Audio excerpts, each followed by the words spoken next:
আসসালামু আলাইকুম সবাইকে। আহট সিরিজের অষ্টম পর্বে আপনাদের সকলকেই স্বাগতম। এক ডাক, এক শব্দ, এক মুহূর্ত, আর তারপর নিঃশব্দ মৃত্যু। আজ এমন একটি বাড়ির গল্প বলবো যেখানে শুধু একবার ফোন বেজে ওঠে, আর তারপর যার নামে ফোন আসে সে আর বেঁচে থাকে না। এটাই মৃত্যুর ডাক।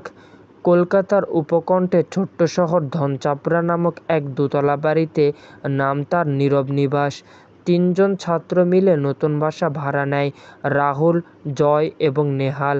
বাড়িতে ঢুকেই জয় বলে, ভাই ঘর সুন্দর, কিন্তু অদ্ভুত ঠান্ডা ঠান্ডা লাগছে। রাহুল মজা করে বলে, ভূতের ভয়? আহ, 4Gর মতো যুগে এসে ভূত আসবে না। কিন্তু রাত 11টা 59 মিনিটে হঠাৎ এক পুরনো ল্যান্ডলাইন বেজে ওঠে। ট্রিং ট্রিং ট্রিং ট্রিং। নেহাল, বাড়িতে তো কোনো ল্যান্ডলাইন কানেকশনই নেই, ফোন বাজছে কীভাবে? রাহুল এগিয়ে গিয়ে ফোন ধরে। ওপার থেকে এসে ফিসফিস করে একটা শব্দ বলে, তুমি পরবর্তী। তারপরে ফোন কেটে যায়। সেই রাতে রাহুল মারা যায়। তার শরীর বিছানার পাশে পড়েছিল এবং মুখে আতঙ্কের ছাপ। দৃশ্য 2, তদন্ত এবং ভয়। পুলিশ আসে। মৃতদেহ কোনো আঘাতের চিহ্ন নেই। ময়নাতদন্তে বলে হার্ট ফেল, কিন্তু রাহুল কোনো রোগী ছিল না। জয় চোখে ভয় নিয়ে বলে, আমার মনে হচ্ছে ওটা কোনো সাধারণ মৃত্যু না। রাতে আবার ঠিক একই সময় ফোন বেজে ওঠে।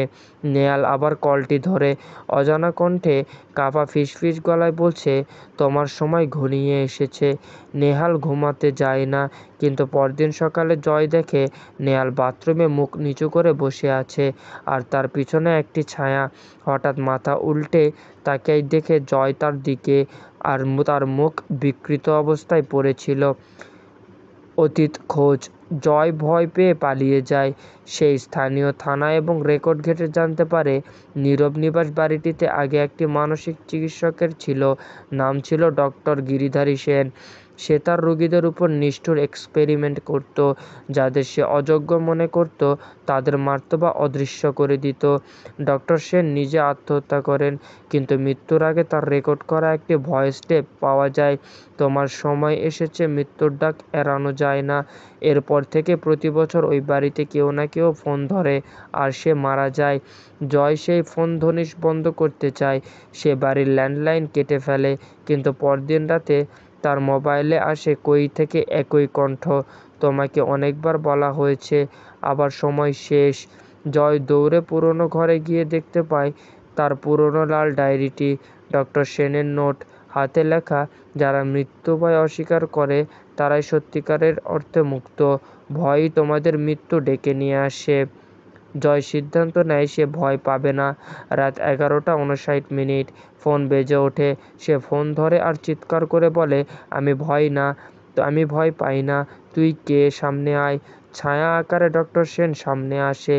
ভয় আমার অস্তিত্ব, ভয় না থাকলে আমি কিছুই না। জয় তার মুখোমুখি দাঁড়ায়। তাহলে আমি ভয় ছুড়ে দিচ্ছি, তুই শুধু নিজেকে নিয়ে কিছু করতে পারবি না। এক ঝলক বাতাসে ছায়াটি উড়ে যায়, পুরো ঘর আলোর ভরে ওঠে। পরদিন সকালে জয় একা দাঁড়িয়ে, ভয়ই আসলে যে মৃত্যু। আমি বেঁচে আছি কারণ আমি ভয়ের মুখোমুখি করতে শিখেছি। ক্যামেরা ধীরে ধীরে পিছনের দিকে আসে। নীরব নিবাসের বাড়ির ফোন বেজে ওঠে এবং তাকে বলা হয়, তুমি পরবর্তী, ভয় পেও না, অথবা হয়তো পেও, কারণ পরবর্তী ডাক হয়তো তোমার নামেই থাকবে না। এই ছিল আউট অষ্টম পর্বে মৃত্যুর ডাকের পুরনো গল্প। আশা করি সকলের ভালো লেগেছে। ভিডিওটি ভালো লাগলে অবশ্যই লাইক, কমেন্ট, শেয়ারের পাশাপাশি সাবস্ক্রাইব করতে ভুলবেন না। সকলে ভালো থাকবেন, সুস্থ থাকবেন, নিজের যত্ন নেবেন। আল্লাহ হাফেজ।